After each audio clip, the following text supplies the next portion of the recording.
بسم اللہ الرحمن الرحیم۔ حضرت محمد صلی اللہ علیہ وآلہ وسلم نے فرمایا، نماز عصر کے وقت قرآن کی یہ سورت پڑھو۔ محترم ناظرین، عصر کا وقت دن کے ان لمحات میں سے ایک نہایت بابرکت لمحہ ہے جب دن ڈھلنے لگتا ہے، سورج اپنی روشنی کو آہستہ آہستہ سمیٹنے لگتا ہے، پرندے اپنے گھونسلوں کی طرف لوٹنے لگتے ہیں، بازاروں کی رونق اپنے اختتام کی طرف بڑھتی ہے اور انسان اپنی روزمرہ کی مصروفیات کے بعد تھکن محسوس کرنے لگتا ہے۔ یہی وہ وقت ہے جب بہت سے لوگ دنیا کے کاموں میں اتنے مشغول ہو جاتے ہیں کہ اللہ تعالیٰ کی یاد سے غافل ہونے لگتے ہیں، لیکن وہ خوش نصیب لوگ کتنے عظیم ہیں جو اس وقت بھی اپنے رب کی طرف متوجہ ہوتے ہیں، نماز عصر ادا کرتے ہیں، قرآن پاک کی تلاوت کرتے ہیں اور اپنے دلوں کو اللہ کے نور سے روشن کرتے ہیں۔ میرے عزیز اسلامی بھائیوں اور بہنوں، آج ہم ایک ایسی عظیم سورت کے بارے میں بات کرنے جا رہے ہیں جسے اگر آپ نماز عصر کے وقت پڑھنے کا معمول بنا لیں، گناہوں کی معافی ہوتی ہے، رزق میں برکت ہوتی ہے، اللہ تعالیٰ رزق میں ایسی کشادگی کرتا ہے کہ نسلوں تک رزق کی بارش کی جاتی ہے، اور اللہ تعالیٰ ایسے گھر کو نور سے بھر دیتا ہے، گھریلو پریشانیاں ختم ہوتی ہیں اور اللہ کی رحمتیں گھروں میں نازل ہوتی ہیں۔ ناظرین اکرام، قرآن پاک کی ہر سورت اپنے اندر بے شمار برکتیں رکھتی ہے۔ قرآن شفا ہے، قرآن ہدایت ہے، قرآن نور ہے، قرآن سکون ہے، قرآن رحمت ہے۔ اللہ تعالیٰ نے قرآن کو صرف پڑھنے کے لیے نہیں بلکہ سمجھنے، اس پر عمل کرنے اور اپنی زندگیوں کو بدلنے کے لیے نازل فرمایا۔ جب کوئی بندہ خلوص دل کے ساتھ قرآن کی کسی سورت کو اپنا معمول بنا لیتا ہے تو اس کی زندگی میں حیران کن تبدیلیاں آنا شروع ہو جاتی ہیں۔ اس کے چہرے پر نور آتا ہے، اس کے گھر میں سکون آتا ہے، اس کے رزق میں وسعت آتی ہے اور اس کی مشکلات آسان ہونا شروع ہو جاتی ہیں۔ حضرت محمد صلی اللہ علیہ وآلہ وسلم نے قرآن پاک کی تلاوت کی بہت زیادہ فضیلت بیان فرمائی ہے۔ آپ صلی اللہ علیہ وآلہ وسلم نے فرمایا کہ جو شخص قرآن پاک کا ایک حرف پڑھتا ہے اسے ایک نیکی ملتی ہے اور ایک نیکی 10 گنا بڑھا دی جاتی ہے۔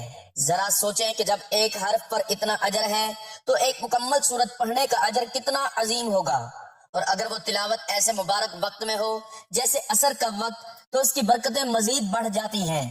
عصر کی نماز خود بھی بہت اہمیت رکھتی ہے۔ حدیث مبارکہ میں آتا ہے کہ جس شخص کی عصر کی نماز فوت ہو گئی گویا اس کا سارا مال و دولت تباہ ہو گیا۔ اس حدیث سے ہمیں اندازہ ہوتا ہے کہ عصر کی نماز اللہ تعالیٰ کے نزدیک کتنی اہم ہے۔ یہی وجہ ہے کہ شیطان سب سے زیادہ کوشش کرتا ہے کہ انسان عصر کے وقت غفلت میں پڑ جائے، لیکن جو لوگ اس وقت اللہ کو یاد کرتے ہیں وہ شیطان کے حملوں سے محفوظ رہتے ہیں۔ میرے عزیز دوستو، جس سورت کے بارے میں آج گفتگو ہو رہی ہے وہ ہے سورۃ الاخلاص۔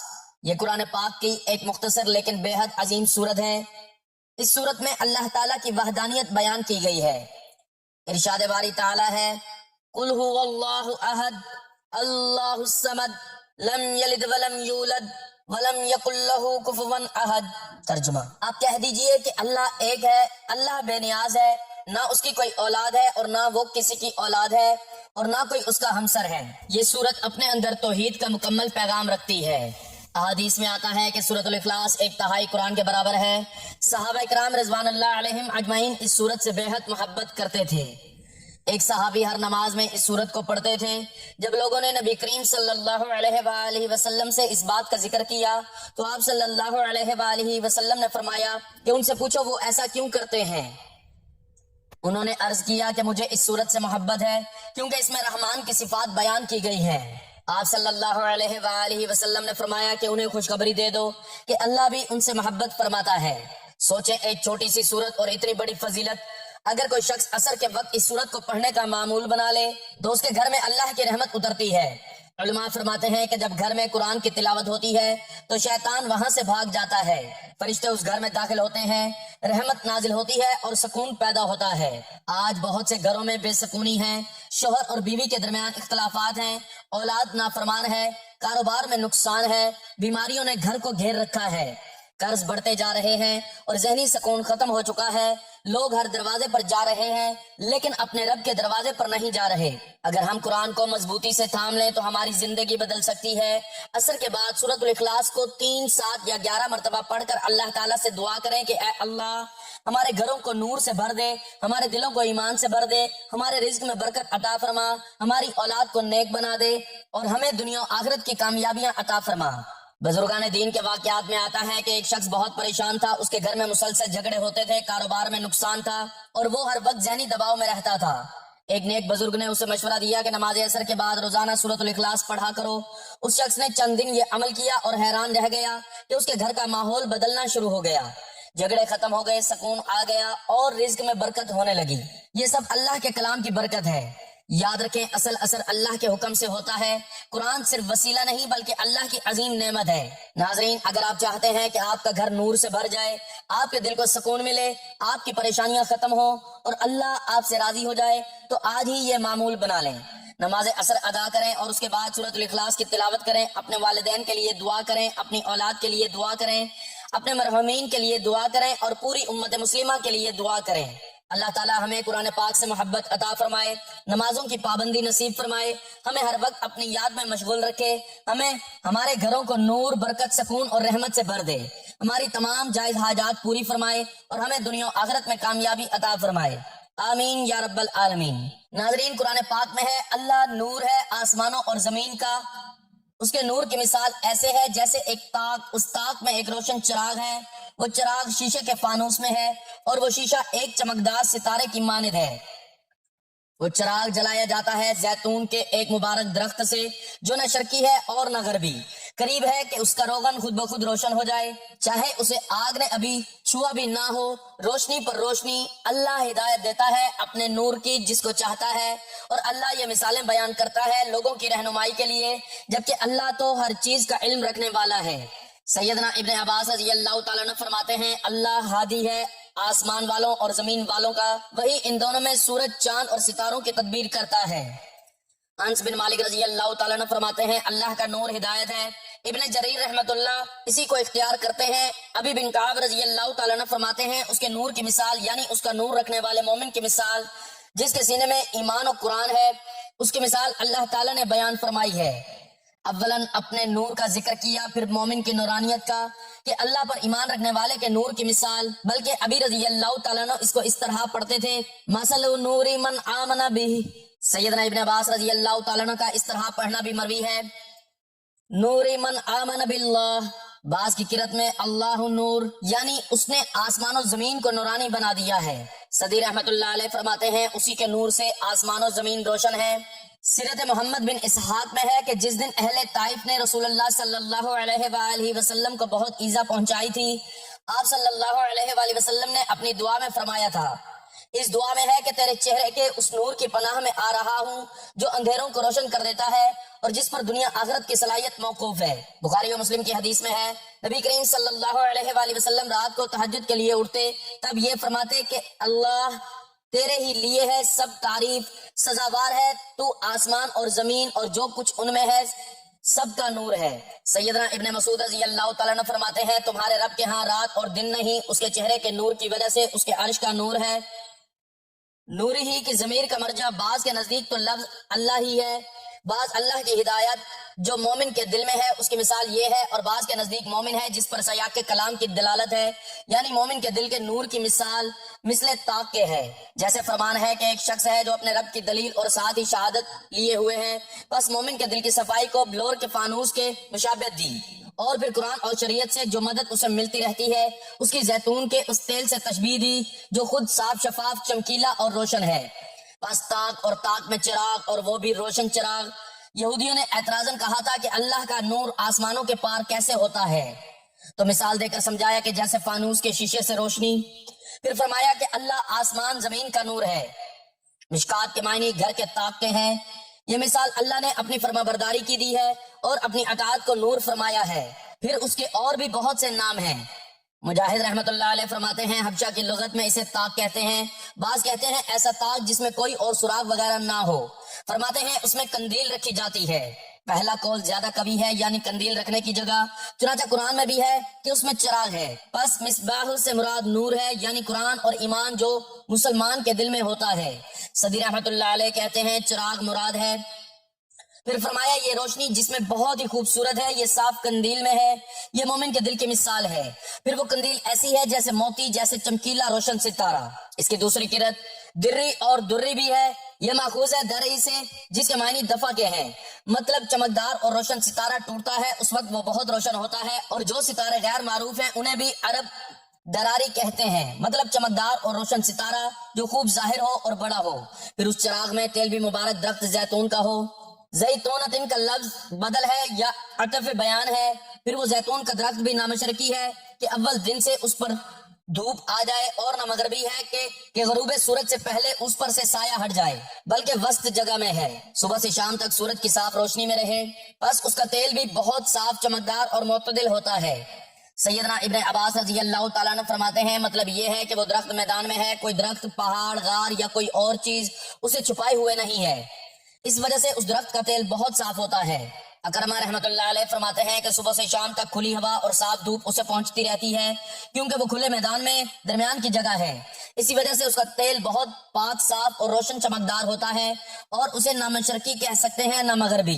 ایسا درخت بہت سرسبز اور کھلا ہوتا ہے، بس جیسے یہ درخت آفتوں سے بچا ہوا ہوتا ہے، اسی طرح مومن فتنوں سے محفوظ ہوتا ہے۔ اگر کسی فتنے کی آزمائش میں پڑتا بھی ہے تو اللہ تعالیٰ اسے ثابت قدم رکھتا ہے، بس اسے 4 صفتیں قدرت دے دیتی ہے۔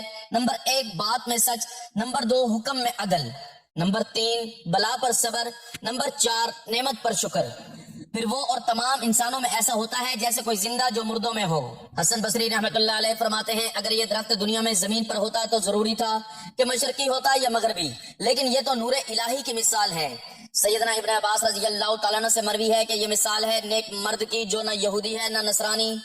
ان سب اقوال میں بہترین قول پہلا ہے کہ وہ درمیانہ زمین میں ہے کہ صبح سے شام تک بے روک ہوا اور دھوپ پہنچتی ہے، کیونکہ چاروں طرف سے کوئی آڑ نہیں، تو لا محالہ ایسے درخت کا تیل بہت زیادہ صاف ہوگا اور لطیف اور چمکدار ہوگا۔ اس لیے فرمایا کہ خود وہ تیل اتنا لطیف ہے کہ گویا بغیر جلائے روشنی دے، نور پر نور ہے، یعنی ایمان کا نور، پھر اس پر نیک اعمال کا نور۔ خود زیتون کا تیل روشن، پھر وہ جل رہا ہے اور روشنی دے رہا ہے، بس اسے 5 نور حاصل ہو جاتے ہیں۔ اس کا کلام نور ہے، اس کا عمل نور ہے، اس کا آنا نور، اس کا جانا نور، اور اس کا آخری ٹھکانہ نور ہے یعنی جنت۔ کعب رحمۃ اللہ علیہ سے مروی ہے کہ یہ مثال ہے رسول اللہ صلی اللہ علیہ وآلہ وسلم کی کہ آپ صلی اللہ علیہ وآلہ وسلم کی نبوت اس قدر ظاہر ہے کہ گو آپ صلی اللہ علیہ وآلہ وسلم زبانی نہ بھی فرمائیں تاہم لوگوں پر ظاہر ہو جائے۔ جیسے یہ زیتون کے بغیر روشن کیے روشن ہے، تو دونوں یہاں جمع ہیں، ایک زیتون کا ایک آگ کا، ان کے مجمع سے روشنی حاصل ہوتی ہے۔ اسی طرح نور قرآن، نور ایمان جمع ہو جاتے ہیں اور مومن کا دل روشن ہو جاتا ہے۔ اللہ تعالیٰ جسے پسند فرمائے اپنی ہدایت کی راہ لگا دیتا ہے۔ نبی کریم صلی اللہ علیہ وآلہ وسلم فرماتے ہیں اللہ تعالیٰ نے مخلوقات کو ایک اندھیرے میں پیدا کیا، پھر اس دن ان پر اپنا نور ڈالا، جیسے وہ نور پہنچا اس نے راہ پائی، اور جو محروم رہا وہ گمراہ ہوا۔ اس لیے کہتا ہوں کہ قلم اللہ کے علم کے مطابق چل کر خشک ہو گیا۔ اللہ تعالیٰ نے مومن کے دل کی ہدایت کی مثال نور سے دے کر پھر فرمایا کہ اللہ یہ مثالیں لوگوں کے سمجھنے کے لیے بیان فرما رہا ہے، اس کے علم میں بھی کوئی اس جیسا نہیں، وہ ہدایت و ضلالت کے ہر مستحق کو بخوبی جانتا ہے۔ مسند کی ایک حدیث میں ہے دلوں کی 4 قسمیں ہیں، ایک تو صاف اور روشن، ایک غلاف دار اور بندھا ہوا، ایک الٹا اور اوندا، ایک پھرا ہوا الٹا سیدھا۔ پہلا دل تو مومن کا دل ہے جو نورانی ہوتا ہے، اور دوسرا دل کافر کا دل ہے، اور تیسرا دل منافق کا دل ہے کہ اس نے جانا پھر انجان ہو گیا، پہچان لیا پھر منکر ہو گیا۔ چوتھا دل وہ دل ہے جس میں ایمان بھی ہے اور نفاق بھی ہے۔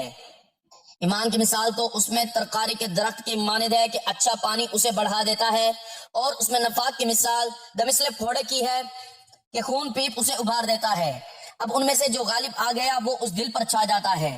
اللہ پاک پارہ نمبر 2 سورۃ البقرہ کی آیت نمبر 238 میں فرماتا ہے حافظوا علی الصلاۃ والصلاۃ الوسطی وقوموا للہ قانتین۔ ترجمہ: تمام نمازوں خصوصاً بیچ والی نماز عصر کی محافظت رکھو اور اللہ کے حضور ادب سے کھڑے رہو۔ کسی نبی نے نماز عصر ادا فرمائی، حضرت عزیر علیہ السلام 100 برس کے بعد زندہ فرمائے گئے، اس کے بعد آپ نے 4 رکعتیں ادا کی تو یہ نماز عصر ہو گئی۔ عصر کا نام رکھنے کی وجہ، عصر کا معنی دن کا آخری حصہ، چونکہ یہ نماز اس وقت میں ادا کی جاتی ہے اس لیے اس نماز کو عصر کی نماز کہا جاتا ہے۔ 5 نمازوں میں فضیلت کی ترتیب۔ علامہ عبدالرؤف مناوی رحمۃ اللہ علیہ فرماتے ہیں نمازوں میں سب سے افضل نماز عصر ہے، پھر نماز فجر، پھر عشاء، پھر مغرب، پھر ظہر، اور 5 نمازوں کی جماعتوں میں افضل جماعت نماز جمعہ کی جماعت ہے، پھر فجر کی، پھر عشاء کی۔ نماز عصر کی اہمیت و فضیلت۔ حدیث نمبر 1، فرشتوں کی تبدیلیوں کے اوقات۔ حضرت ابو ہریرہ رضی اللہ تعالیٰ عنہ سے روایت ہے رسول اللہ صلی اللہ علیہ وآلہ وسلم نے فرمایا رات اور دن کے فرشتے تم میں باری باری آتے ہیں اور نماز فجر اور عصر کے وقت اکٹھے ہوتے ہیں، پھر جو تمہارے پاس آئے تھے وہ اوپر کو چڑھ جاتے ہیں تو ان کا رب ان سے پوچھتا ہے، حالانکہ وہ انہیں خوب جانتا ہے، کہ تم نے میرے بندوں کو کس حال چھوڑا؟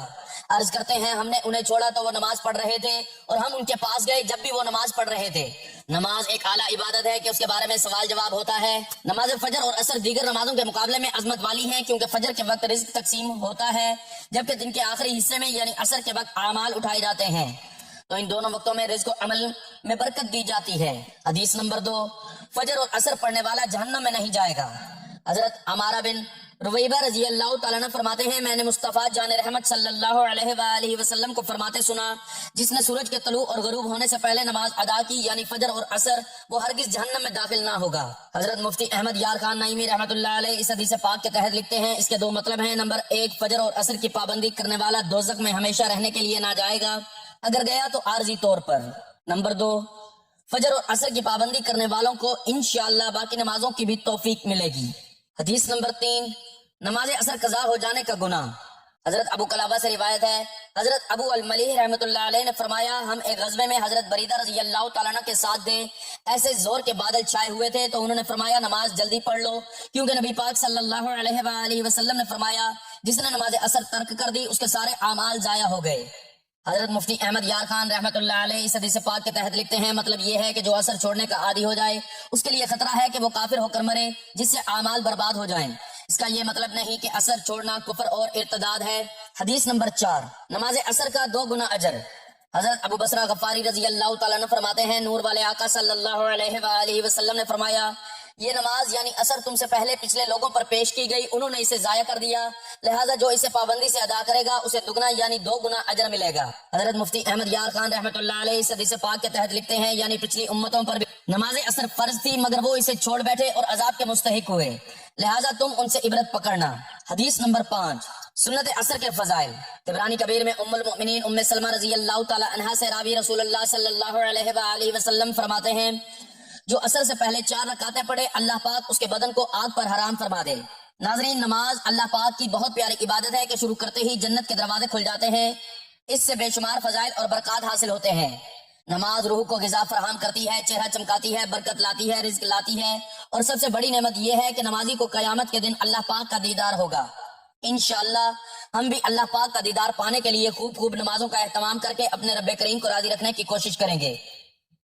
محترم ناظرین، وقت کی نزاکت کو مد نظر رکھتے ہوئے آج کے وظیفے کی جانب چلتے ہیں۔ آپ نے سورۃ اخلاص کی تلاوت نماز عصر کے بعد کرنے کا معمول بنا لینا ہے۔ سب سے پہلے آپ نے نماز عصر ادا کرنی ہے، اس کے بعد آپ نے حضور پاک صلی اللہ علیہ وآلہ وسلم کی ذات اقدس پر درود پاک کا نذرانہ پیش کرنا ہے۔ درود پاک آپ کوئی سا بھی پڑھ سکتے ہیں، ایک بار ثواب کی نیت سے میرے ساتھ بھی درود پاک پڑھ لیں۔ اللہم صلی علی محمد وعلی آل محمد کما صلیت علی ابراہیم وعلی آل ابراہیم انک حمید مجید۔ اللہم بارک علی محمد وعلی آل محمد کما بارکت علی ابراہیم وعلی آل ابراہیم انک حمید مجید۔ درود پاک پڑھنے کے بعد آپ نے ایک تسبیح سورۃ اخلاص پڑھنی ہے۔